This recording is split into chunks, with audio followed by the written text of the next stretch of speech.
And ito guys, nakita natin na parang bibilis, no? Bibigyan kayo ng chance ni Universe Cancer, or ito yung parang bagong cycle na mas magiging mabilis, progressive, mabilis, no? Yung takbo ng iyong pamumuhay. Especially kung medyo na-stuck ka in the past, or especially yung indecisive nga kanina. So, parang mas magiging mabilis yung andar ng buhay sa'yo ngayon, Cancer. So, mabilis din na maaaring may mga dumating na opportunities, guys. So, make sure na handa kayo dun, no? Kasi baka parang bullet train yan, di ba? Na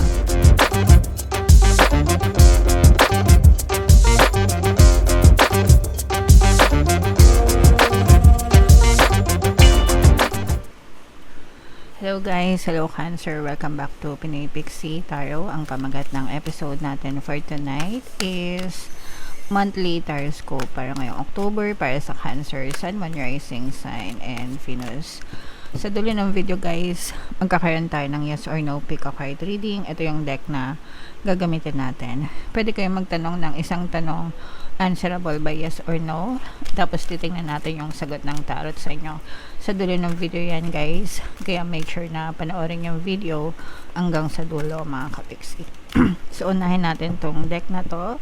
Tingnan natin yung mga mensahe sa inyo. So yung first message natin guys, choose a new direction mga kapiksi. So your goal must be the same. Kung meron kayong goal tapos hindi nyo pa na-achieve mga kapiksi, ito'y paalala na maaari kayong mag-iba ng direksyon guys, pero the goal is the same. Parang ano lang yan guys, kunwari traffic sa EDSA, kailangan nyo pumunta sa airport, di ba? Humanap kayo ng ibang daan, ibang ruta para makarating ka sa airport para makaabot kayo sa flight nyo. So, ganun din sa buhay. Kunwari, gusto nyong yumaman, tapos empleyado kayo, hindi tumaas-taas yung sweldo nyo, hindi kayo yumaman-yaman. So, mag-iba kayo ng direksyon. Pwede kayo magnegosyo or mag-invest, di ba? Pero yung goal nyo, same pa rin, yumaman. So, ganun mga kapiksi. So, if feeling mo, hindi mo ma-achieve yung goal mo, yung desire mo, maghanap ka ng ibang direction mga kapiksi. Alright? Another message for you, Cancer.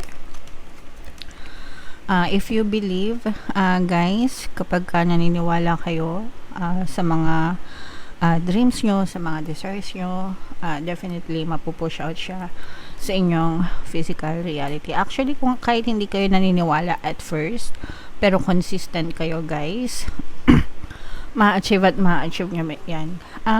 Yun yung madalas na nababasa ko dati sa mga subliminals na pinopost ko dito sa ating channel. May mga nagko-comment, hindi daw sila naniniwala at first, pero pinakinggan lang nila, tapos nakita sila ng resulta.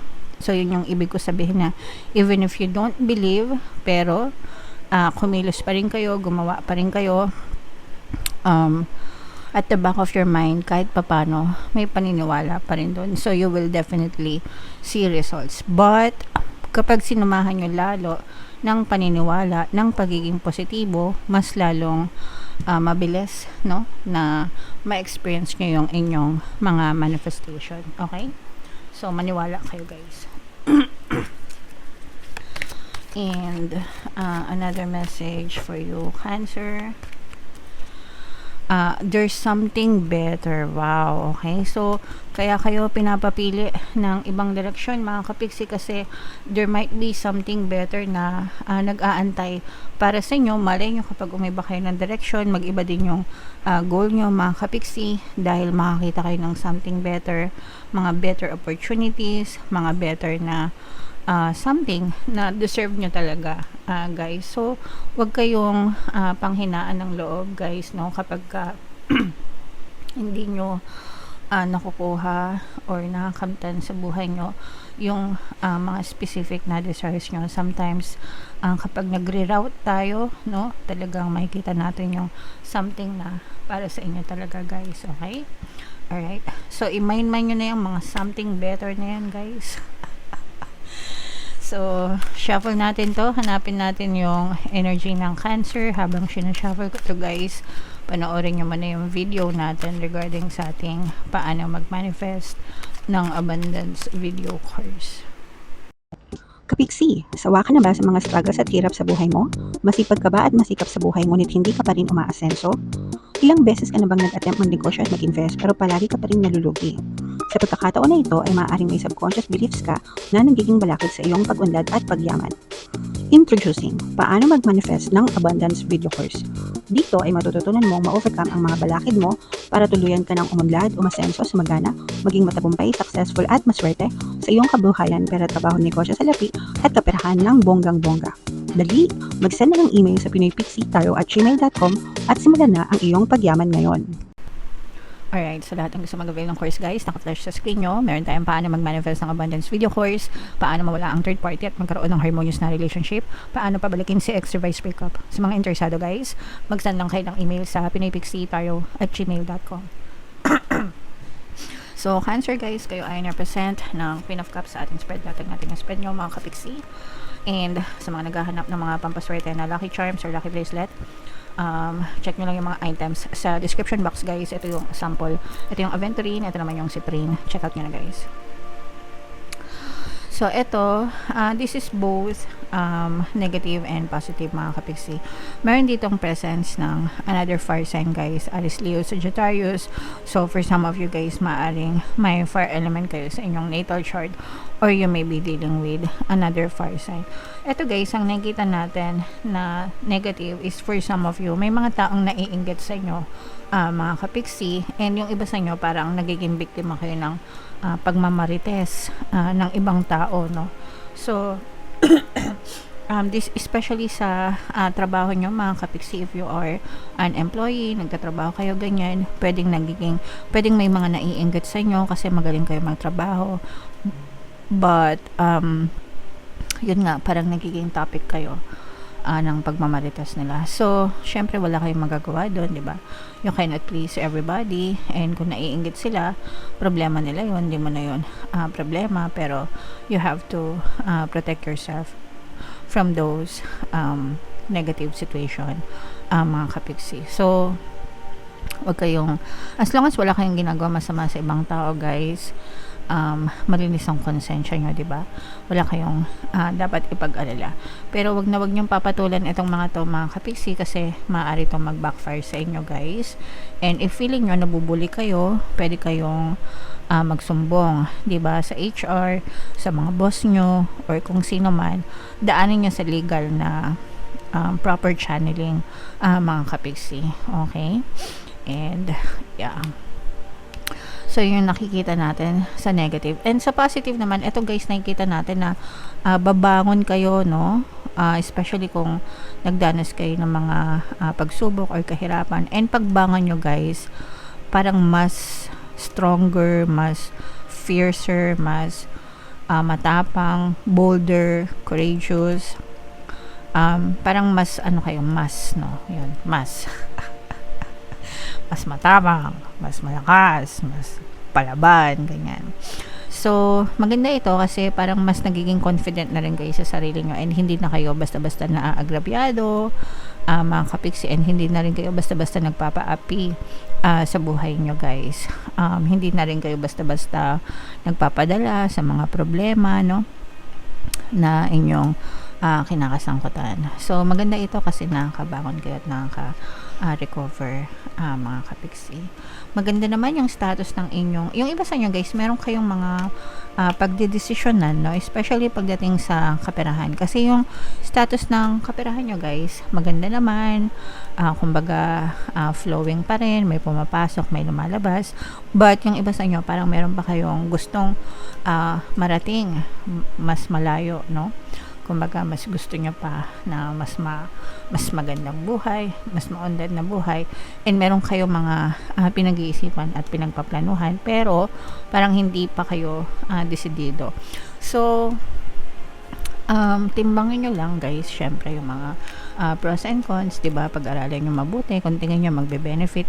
Yung iba sa nyo guys, kasi parang feeling ko gustong lumipat, no? It's either lumipat ng trabaho or lumipat ng mapagkakakitaan, ganyan.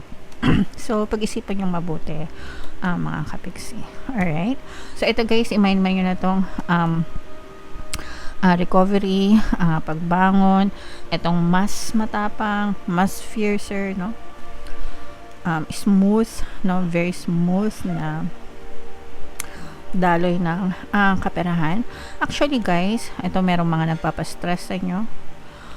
Merong earth sign, energy, Capricorn, Taurus, Virgo. Meron kayong mga, ito unahin muna natin to, parang may pinagsisihan kayo, no? Sa buhay nyo. Pwedeng sa relationship ito mga kapiksi, pwedeng nagkaaway kayo nitong person na to, tapos parang meron kang nasabi na hindi maganda sa kanya, or nasabi siya na hindi maganda sa inyo. Either way mga kapiksi. Pero parang nandun yung pagsisisi, nandun yung regrets mga kapiksi, especially kung no contact kayo nitong person na to or no communication. Kasi parang nag-aalala ka, baka nasaktan mo yung feelings niya, ganyan-ganyan. So, kung nag-aalala ka, text mo siya, di ba? Kung ikaw yung may kasalanan, mag-sorry ka. Kasi yung iba sa inyo, feeling ko kayo yung may kasalanan. Although, hindi naman lahat, mga kapiksi. Pwedeng baliktad naman, pwedeng reverse. Nasaktan nila kayo. Kaya parang, hindi kayo mapakali. Parang, yeah. So, again, kung kayo may kasalanan, mag-sorry kayo. Kung sila may kasalanan, antayin nyo mag-sorry sila sa inyo. Okay? And eto guys, nakikita natin na parang bibilis, no? Bibigyan kayo ng chance ni Universe, Cancer, or ito yung parang bagong cycle na mas magiging mabilis, progressive, mabilis, no? Yung takbo ng iyong pamumuhay. Especially kung medyo na-stuck ka in the past, or especially yung indecisive nga kanina. So, parang mas magiging mabilis yung andar ng buhay sa'yo ngayon, Cancer. So, mabilis din na maaaring may mga dumating na opportunities, guys. So, make sure na handa kayo dun, no? Kasi baka parang bullet train yan, di ba? Na dumaan lang, baka maiwan kayo mga kapiksi. So, i-mind mo yun na tong mabilis na daloy ng buhay, progressive, yan. Nadaloy ng buhay, mga kapiksi. And comment down below guys if naka-resonate kayo mga kapiksi. So tingnan natin yung yes or no pick a card reading. Huminga ng malalim, tapos itanong nyo sa isip nyo yung tanong na gusto nyong malaman. And guys, no, available na yung ating 2026 pick a card kapalaran. Kung di nyo pa napapanood, punta lang kayo sa homepage mga kapiksi. So again, huminga ng malalim, itanong sa isip yung tanong for October, answerable by yes or no. Tapos pumili kayo ng isang card. Ito yung card 1, ito yung card 2, ito yung card 3. Kung card 1 ang napili nyo, wow, ito yes mga kapiksi.